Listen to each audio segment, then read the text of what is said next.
madamo nga mga kalantahon, madamo nga mga sulat, madamo nga mga manami nga mga resulta ang nagwa halin sa kapibitan, kalutusan, ukon, kapaslawan.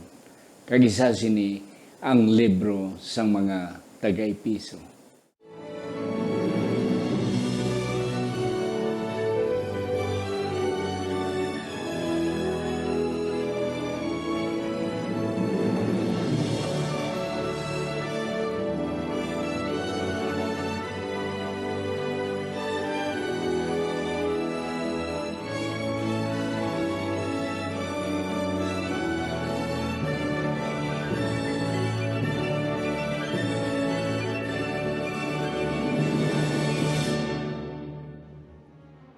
Ang pagtuon subong, ang semanal nga pag-usisa, pagtalakay, pag-review, pagtuon, pagsiding sa aton nga leksyon.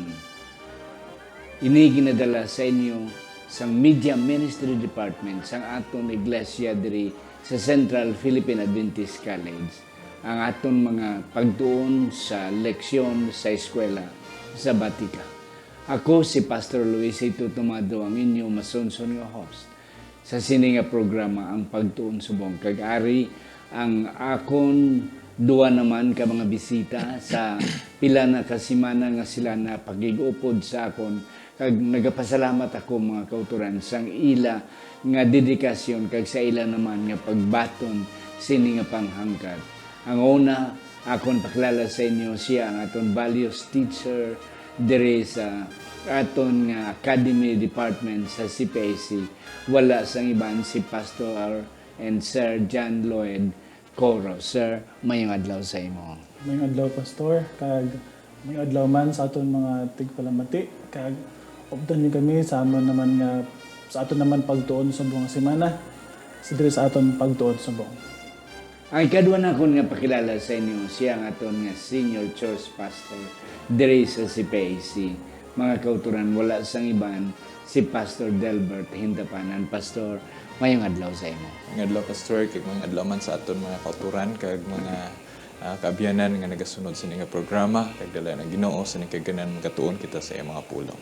Yes, thank you, gentlemen, mga kauturan. Hindi ka matingala kung may mga neckerchief. Ini ang aton nga mga bisita subong Pastor Delbert, Pastor John Deloyd, because bago lang natapos ang aton nga Youth Ministry Congress diri sa CPAC, kag ini nga hapon may ara sila nga investiture sa aton nga master guides. So mga kauturan, ini sila mga directors, mga teachers, mga trainers sa aton master guide. So that's why I'm happy nga ari karon ang aton mga master guides, mga directors naton to help us learn our lesson. Ari na kita mga kauturan sa lesson number 1 sa bag-o nga leksyon sa sini katatlo nga trimestry. Ang atong natuan sa sini nga trimestry sa 14 gid ka mga Sabado mga kauturan ang libro sang Episo. Gani I am excited because we will be able makatungkad kita sa madalom-dalom ano ini ang libro sang Episo, taga-Episo. Kapang sa hindi pa, aton na ko ang aton mga ulo. Sa siningation, Ginoo, yari kami nagapalapit sa imo. Nagapasalamat naman nga ikaw magagamit sa amon, updan nimo ang amon mga viewers, kag ang amon mga listeners, nga ang ini mangin isa kadako nga eksperyensya namon sa pagpatinad sang amon pag-alagad kag paghibalo madalom-dalom sang kamaturan. Salamat nga imo kami bendisyonan pagpakamayuhon ining amon nga pagtuon karon sa ngalan ni Ginoong Hesus nga amon manunubos. Amen. Sir John Lloyd, aton basahon ang aton teksto. Aton teksto sa buong nga semana, aton nakita sa mga taga-Episo, kapitulo 1, mga bersikulo 9 kag 10. Hambal diri. Kay ginpakilala niya sa aton sa bug-os nga kaalam kag panghangop ang tinago sang iya kabubuton suno sa iya katuyuan nga ginpahayag niya sa kay Kristo. Subong nga buko tungod sa kabug-usan sang mga panag-on sa pagtingob sang tanan nga butang kay Kristo, ang mga butang sa langit kag ang mga butang sa duta. Amen. Amo na nga itong sa nga teksto. Yes, Pastor Delbert, Sir Jan, ari na kita sa lesson 1. Ini ang title, Paul and the Ephesians. Si Pablo kag mga taga-Episo. Pastor Bert, ano ang rason, okay, nga si Pablo nagsulat sang mga ini nga dinalan sa mga taga-Epeso? Okay, at least mga isa o duwa lang ka mga rason, primarily na reason. Yes. Sa nasiling mo na kagina sa introduction, Pastor, ang kabugaton sang sulat na depende sa circumstansya kung Yes. ini siya nagikan, ilabi na gid sa kapipitan. Oo. Unang rason nakita na ako nga si Pablo nagsulat sa mga taga-Efeso, inatungod kay nabalaka siya sa mga taga-Efeso. Nga basi kung magtalikod sila or maluyahan sila sa pagtuo, samtang si Pablo nag-experience siya sang pagkapriso. Ato siya sa sulod sang prisuhan, pero dasig niya gihapon ang mga kauturan. Yes, sir. That's correct. Yes, sir. Ano pagin ang mga iban nga mga rason nga imo na talupangdan? Why Paul nadasig pagsulat sa mga taga-Epeso? Pastor, no, sa atong introduction, ang rason nga ako nakita diri nga ang nag-write si Paul sa mga taga-Episo katungod nga naga-face ang mga taga-Episo sang persecution kag mga temptasyon sa ilang pagtuo diri kay Kristo. Pastor. Yes, kagamo na ang nagbalaka siya. Nga there might be running away or there might be backsliding. Yes. Sa sining simana mga kauturan, aton tunan, 3 kabahin, Pastor and Sir. Sino ang nagsulat? Okay. And then number 2, ano ang mga klase sang tao ang mga taga-Epeso? Kagang number 3, ano nga mensahe ang ginatag ni Pablo? Okay. Ari na kita sa lesson 1. I mean sa Monday, sa Sunday ng election. Si Pablo, mga kauturan, may 3 ka mga missionary journeys si Pablo. And most likely, pagsulat siya sa Ephesus, ara na siya sa ika-3 nga missionary journey. In fact, ara na gani siya sa prison. Sini nga panahon. Ano si Pablo, Pastor Bert? Ano ang imo nakita sa iya? What kind of person? Kag nga ang ara siya sa prison at this time when he wrote the book of Ephesians. Nakita ko sa kay Pablo, Pastor, sa sining nga punto sa ato leksyon, nga porsigido gid siya si Pablo. Kag may kabalaka siya sa iya mga kauturan. Kaya biskan ato na siya sa prisuhan, ang mga kauturan, iya pa padayon sa padasig kay basi nahadlok siya nga sa ang iya kahimtangan makadulong sa pagkaluya sa mga kauturan sa pag-alagad. So si Pablo persistent, wala siya sang ginakilala kung si sino basta sa mayong balita. Bahala na kung maano matabo sa iya, mapriso siya or whatsoever ang matabo sa iya, basta mapabaloy ang mayong balita regardless kung diin man nga doon. Yes. Ang pagka-agresibo ni Pablo sa pagwali sa kay Ginoong Hesus, walay sa payan nga may dako nga resistance sa part sa mga taga-Epeso. Kagway man siya pangilala. Kung ano man ang ginapatihan sa taga-Epeso, wala siya he don't care about it. Basta ang iya lang mawali. Yes. Pastor Delbert, ikaw nakaagi ka district pastor. Okay. Si Sir, wala pa. But one day, mahimo man siya church pastor. And then, sa kando ni Pastor, sobra 10 years na imo pagka-pastor dito. Kilala mo ang kalabanan. Ako, 11 years man ko sa district. Pero damo ang mga district sa ako na agyan. And most of them, kilala ko gid. No, sa district nga mo nauna na kantuan, ang mga katauhan, kilala na mo sa diin sumong makakita kami sa ila, makachat kami sila, kanami lang yapon ang relasyon. Si Pablo, nakaagi sa Ephesus, at least 3 ka tuig. So within 3 years, dako na nga klase sang relasyon. Balaan niya na ang ups and downs, ang strength and weaknesses of the Ephesians. That's why sang wala na siya, sang priso na siya, daw nagapanilag siya nga daw may mahitabo. That's the reason, one of the best reason or one major reasons why he wrote this book. Yes, Sir Jadil, mayara pagid nga madugang. Sa aton Sunday, Pastor, namihan ko di sa aton nga lesson no, kay Paul, Evangelist to Ephesus. Ang Ephesus, mga kauturan, mga abiyan, isa ka major city. One of the largest cities sa Roman Empire. Kagani, ako na-consider si Paul no, nga isa siya ka city evangelist. One of his specialty ang pag-mensahe sa mga syudad. Kagani, biskan hambal ni Pastor Delbert, no, biskan budla i-reach out ini nga city, nagpadayon gyapon siya. Gani aton makita diri sa aton nga lesson no nga pagan ini siya nga city, gapati sila sa mga gods, mga goddesses. Dari gani isa ka goddesses si or goddess si Artemis. Ginatawag ni siya nga Diana sa mga taga Roma. So gasimba sila sa mga idols, mga abiyan. Pero si Pablo nagmensahe siya sa Efeso para i-introduce hindi ang mga idols kundi ang dapat simbahon na kundi ang Ginoo kag si Ginoong Hesus, Pastor. Yes, and that's correct. Kay ang Ephesus, Pastor, I had a chance of visiting Ephesus. So, kaya nag-tour kami dito. So, dito ang mga ruins ng Ephesus. Makita mo gid ang mga klase-klase sa mga Diyos-Diyos. And their major god or goddess, para wala sa mga sa Pilipinas, ang kada banwa may patron. O si San Pedro, si San Nicolas, San Juan, o si Subong San Juan gid. Dito si Diana.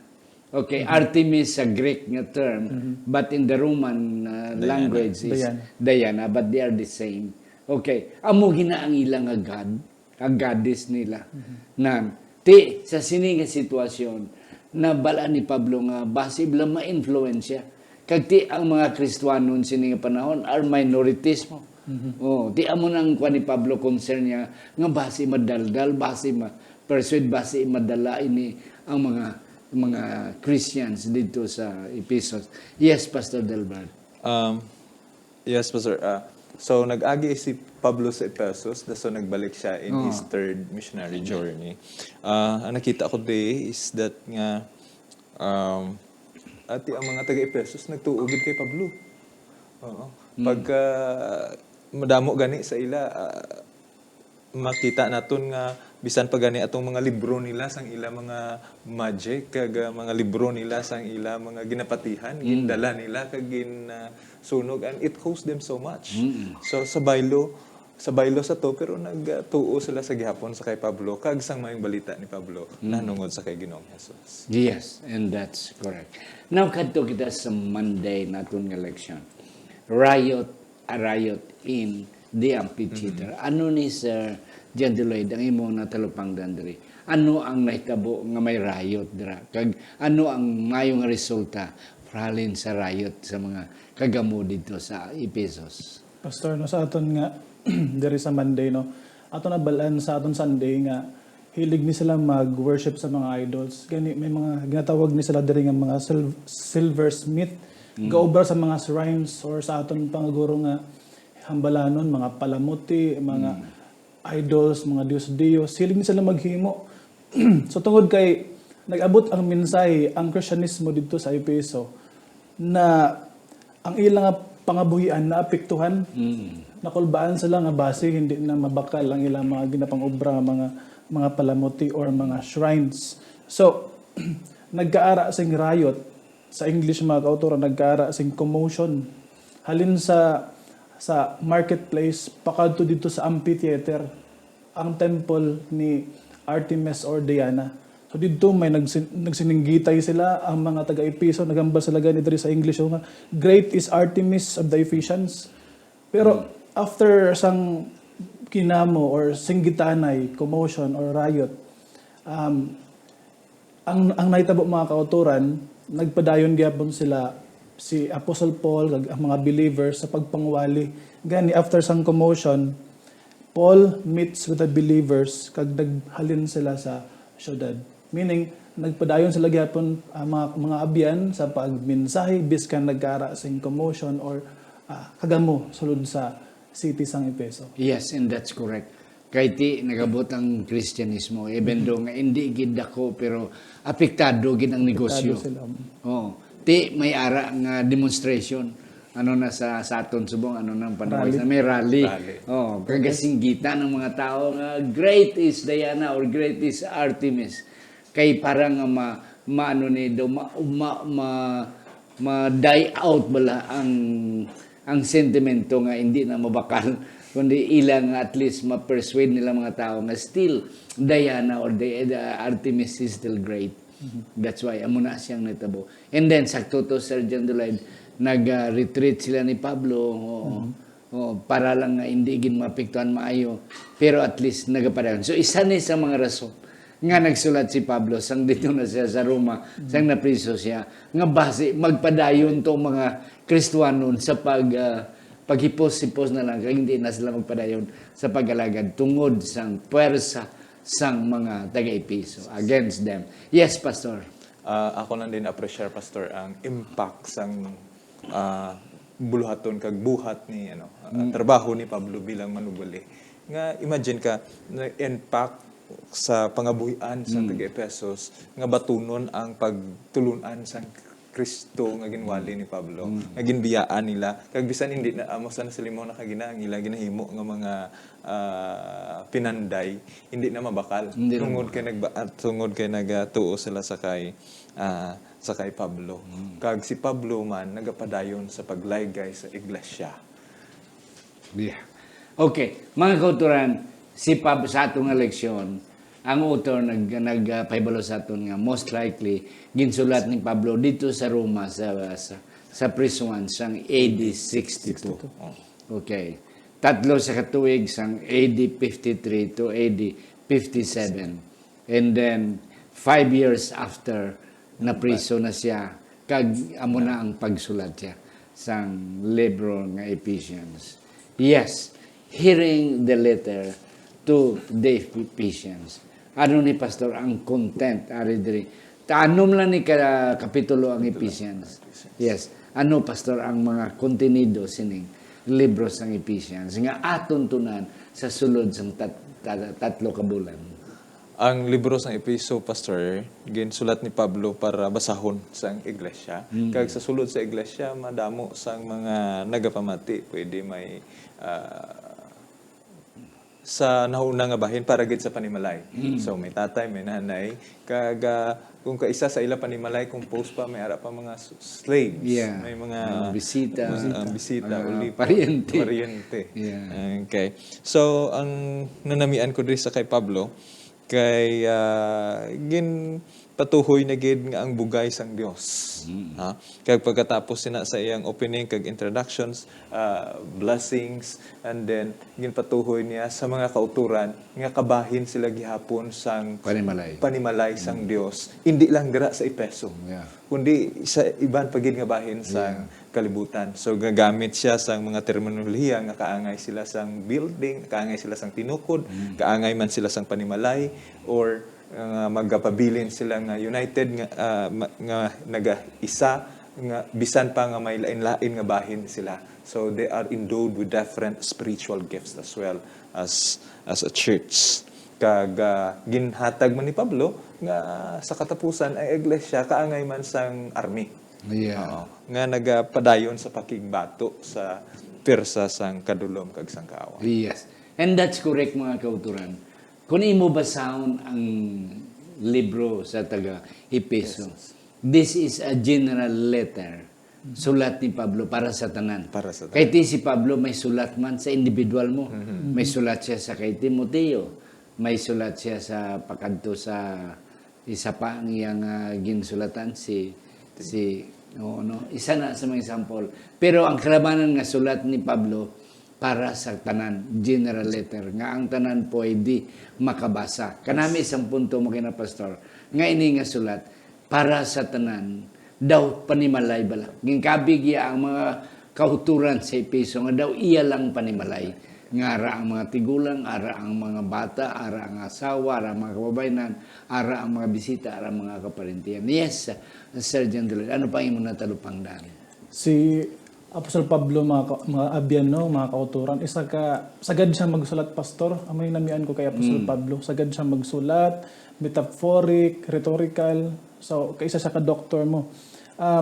Ining letter niya sa Ephesians, ginabasa siya sa mga home churches. Sa Kag pagina. hambal ni Pastor Delbert no ang mga bisan mga customers, mga clients, kag mga kaparintihan. Ang nami diri mga kauturan nga theme sini nga libro sang Episo. Ako nakita duha ka ang nag-attract sa akon nga duha ka themes mga kauturan. Ang libro ang letter ni Pablo pakadto sa mga taga-Episo nagapakita nga dapat Christ-centered kita mga abyan. Dapat sa aton mga hilikuton Christ-centered kita. Kag dapat sa aton mga pagmensahe aton i-introduce si Kristo ngadto sa aton mga kilala, mga abyan or mga kaparintihan. Ikaduha mga abyan nga akong nakita ang unity sang church. Nga dapat ang church mag-unite. In spite of the differences, lain-lain batasan, lain-lain background, lain-lain sang education, lain-lain sang status sang pangabuhi, manggaranon, kag pigado. Pero when it comes to church setting, sa sulod simbahan, isa kita, unity kita in the body of Christ. Because the church is a body, it can be a temple, it can be an army, hambal ni Pastor Delbert. So dapat magkahiusa kita. Gani, magkahiusa lang ang iglesia kung may ara sing paghigugma. Kag all other virtues will just follow. Love, joy, peace, long suffering, Pastor. Yes, and that's correct. Kag isa pagid, Pastor Jan, isa ka ako nakita. Sang dito ako nakabisita sa Ephesus. Kag sa iban pa nga mga ruins sang 7 churches sang New Testament, sang the Revelation. Thyatira, Philadelphia, Pergamum, and so forth and on. Sardis.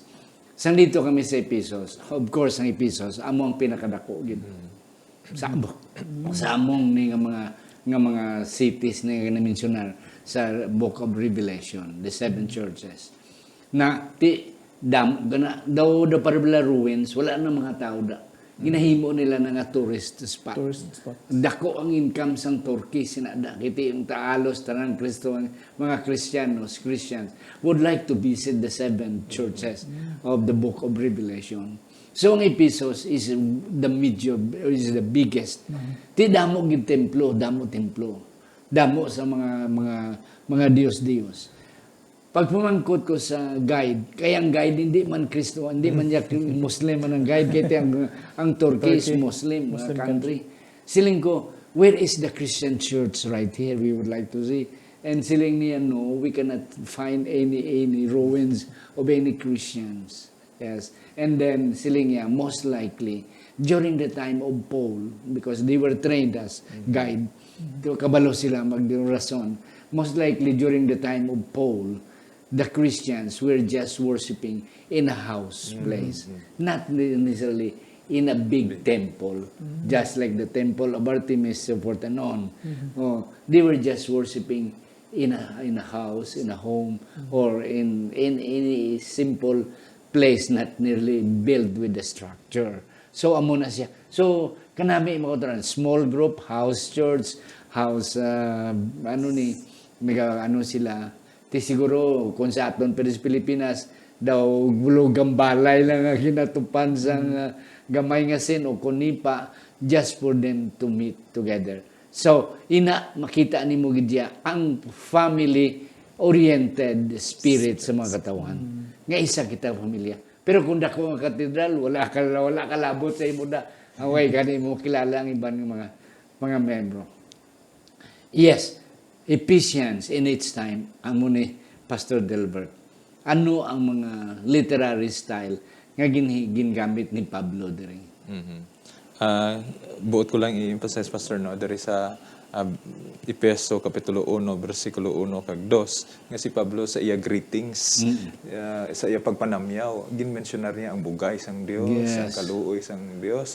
And then sa iya man pagtakop sa iya nga sulat, amo man Among gyapon. yapon. Ang ako na din na wonderan kay Pablo is that nga tiara sa prisuhan. Magani. Pero Mention pa makahambal siya, makamensionar siya sang bugay, sang Dios, sang kaluoy. Kagkalipay, kalipayan. Kay dayahon niya gyapon Dayahon. ng Dios. Pero ato siya sa prisuhan. Ang ginahambalan niya, mga tao nga wala sa sulod sang prisuhan. So, gani. Oo. So, amo ning nanamian ko kay Pablo. So, si Pablo gusto lang niya nga halin sa palananaawan sang prisuhan, gusto niya tagaan kita sang vision, from present to vision. Yes. Amo nang gusto ni Pablo sa mga kauturan. So sa nasiling na kag na-mention ni Sir John Lloyd Gugina nga si Pablo is highly rhetorical, may mga repetitive expression siya, ginabalik-balik niya. Do nga may ginabag-o naman siya nga gamiton nga metaphor, pero ang iyang punto amo lang gyapon. So iglesia, building, gambalay, and then army, and then ang sa panimalay naman, ang maghiusa ang bana, asawa, kag ang kabataan, kag kasubong man sang espiritu sang the gift of prophecy. Nga bisan lain-lain ta bulhaton sa iglesia, pero isa lang gyapon kag Ginoo kag espiritu ang nagadihon. Yeah. Kanami, Pastor, ako na sakyan ang imong punto. Mga kauturan, 13-14 ka mga libro sa New Testament are written by Paul. Okay, Romans, okay, Ephesians, 1 Corinthians, labi na gid sa Romans. Okay, si Paul diri is very logical. Paul is imo makita diri ang iyang pagkaabogado. Kay ti rhetorical, argumentative ang iyang punto. Okay, metaphor ang iyang ginagamit. Pero diri sa Book of Ephesians, hindi mo na makita. Hindi mo na matalupangdan ang iyang pagkaabogado. Ang iya diri nga makita nimo ang iyang pagkatatay. Wow. Yes, nga bisan sa kapipitan, sige yapon matuto. Sige, kaya to ni Dreo ng Ginoo, praise the Lord. So he mentioned about love, he mentioned about praises, he mentioned about prayers, he mentioned about worship. Magpadayon kita. Yes, Sir Jadiloy. Ganit sakto na pastor no nga isa ka abogado si Apostol Pablo. Ginapakita ya diri sa iyang libro no kung ano siya ka klase nga manugwali. Dako gani yang heart or concern sa mga taga-Epeso. Ako nunod sa mga kauturan, siguro challenge ni sa aton no as mga pastors or elders or deacons or members sa aton nga mga iglesia na kung may ara kita gina Bible studyhan nga pamilya ato ipakita nga ang Ginoo nagapalangga sa ila sama nga ginpakita ni Pablo sa Efeso. Yeah. Nga bisan sa ara kita sa kapipitan, we have still the reason to praise God.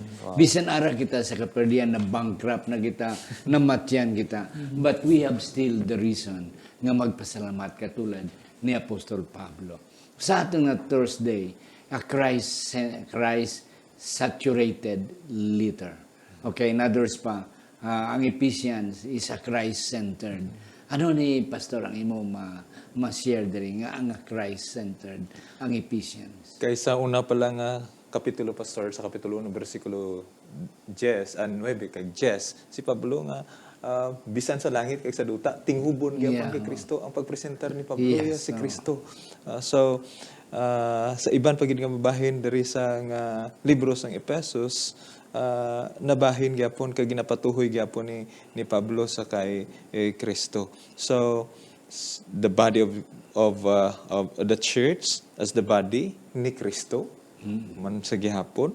So ang iglesia as a temple building, kaangay man gyapon nga gin-build up sa kay Kristo sa bagay nga naglaygay siya sa aton nga higugmaon ang iglesia, ang bana kag ang asawa kasubong sa paghigugma ni Kristo sa iyang iglesia kag sa nasilingnan nakon man nga ang iglesia kasubong sa bride, kasubong siya sa nobya, kag ang iglesia kasubong siya sang army para sa kay Pablo amo na nga naglaygay siya sa aton nga isuklob gid. Yeah. Isuklob Ang gid. Ang hinganiban sa Yes, pagtuo. pagtuo. So sa nasalimon na pastor no, diri ko makita ang pagkatatay Yes. ni Pablo.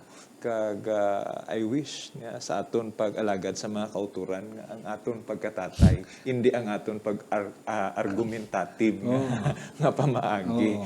Ang aton pagka general nga may power gid no, kundi ang aton pagka pastor, ang aton pagka maluluyon, ang aton pagbabinatason, pagsuporta sa aton panimalayon. Yes, sir, gentlemen, ano pa yung mga tulupang na? Diri sa aton Thursday lesson, Pastor, no, Christ-saturated letter.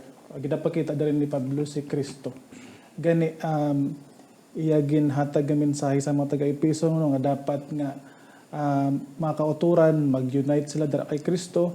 Ang akong rin nanamian, mga abyan, nga ato nabalaan nga ang Epeso isa ka pagan city. Gapati sila sa mga magic, gapati sila sa mga gusto nilang mag-aral silang spiritual powers nga may gahom sila. So, ang concern ni Pablo. Pero ang humble ni Pablo dira sa letter sa mga taga-Epeso nga dapat nga hindi kita mag-run after power, mga magic, mga evil powers, kundi balik kita kay Kristo, kay siya ang maghatag sa aton sing tuod nga gahom.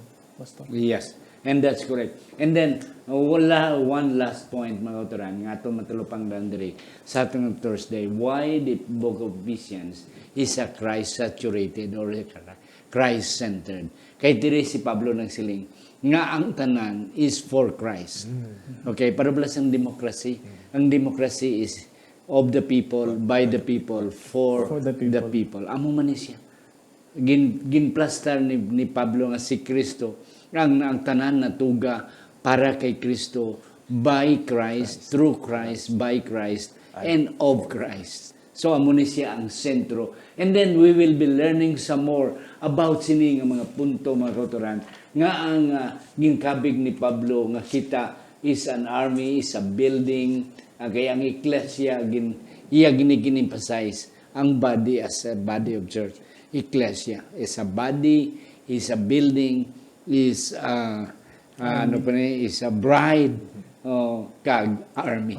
We will study about this sa sulod sang isa ka trimestry, sulod sang nabilin nga 3C ka mga Sabado, and ako nagapati nga damo pa ginato ni balan. Akon unahon si Sir John Deloyd sa iya last word, and then eventually si Pastor Delbert. Mga abyan, no, parehas sa mga taga-Epeso, no, gapati sila sa mga Diyos, mga magic, mga kundri sa aton guro sa Pilipinas, mga anting-anting, mga tambalan, mga kauturan. Amo na ang gusto sa wayon ni Apostol Pablo, nga dapat hindi kita magpati sina. Kung may mga balatian kita, hindi kita magkadto sa mga tambalan, kundi magkadto kita kang Ginoong Hesus, kay siya ang nagahatag sa aton sing kaayuhan, kagahom, nga only can be found in Him. Yes, thank you. Yes, Pastor. Sa mga kauturan, kag mga kabyanan naton, hindi tama lang kag magkabalaka kung anuman ang madangtan sa aton mga pangulo, kag hindi ini maka-impluwensya sa aton pagtuo. Magapabilin kita sa gihapon sa matutom sa kay Kristo, kasubo nga sila nagpabilin man kay Kristo. Yes. Mga kauturan, ang aton sitwasyon karon katulad man si sitwasyon sa una sa panahon ni Pablo sa taga-Epeso. Nga ang kalibutan, majority, ang mga prinsipyo sang kinalabutanhon, madako sang sa prinsipyo sa pag-alagad sa Ginoo. Kag tiya mo na, there is a tendency, katulad ni Pablo, nabalaka siya, uy, ano na kung mga kauturan to sa Ephesus, when ako kabisita, base, nadala na to sila sang kalibutan nun. And this is the same message para sa aton karon nga kapanahonan. Kabay pa, nga hindi kita madaldal sa mga kalibutanhon nga mga prinsipyo. Sa hindi pa si Pastor Delbert magsirado sa aton pagtuon, mga kauturan, ako na pasalamatan sa liwat, ining aton bag-o nga mga sponsors sa sining trimestry, ngay katatlong trimestry, sining tuig 2023, Jet and Susan Caro, Yes, Johan and Myla Susana, Doctors Erwin and Ruda Hardinico, Iboy and Jessica Malabanan, Mark and Meryl Mendoza, Ben and Cyril Berayon, John and Goldie Joligi Jr., Ido and Femi Don Vandes, ang magulutod, Sir Alex Federo and Ma'am Gina Federo Ilomer, kag Marlene Jimmy and Anili Trinio. Kabay pa, ang Diyos magapakamayo sa inyo. Yes, Pastor Delbert. Magapangamuyo kita, may gugmaon kag dalang panamon nga Dios, ginapasalamatan ka sa imo mga laygay karon kag sang sulat ni Pablo nga nagpabakod kag naghatag sang paglaom sa mga taga-Efeso kag kasubo nga eksperyensya ang iamon gina-eksperyensya karon. Kabay pa ang mga saad sini amon man maangkon o Ginoo. Natugyan namon ini kag samtang magapadayon kami sa pagtuon amon makaplagan si Ginoong Hesus nga amo magaliton sa amon gikan sining duta pakadto sa imo ginharian. Ini among ginatugyan, ginapasalamatan nga mabaton sa gawang pagsangalan ni Ginoong Hesus. Amen.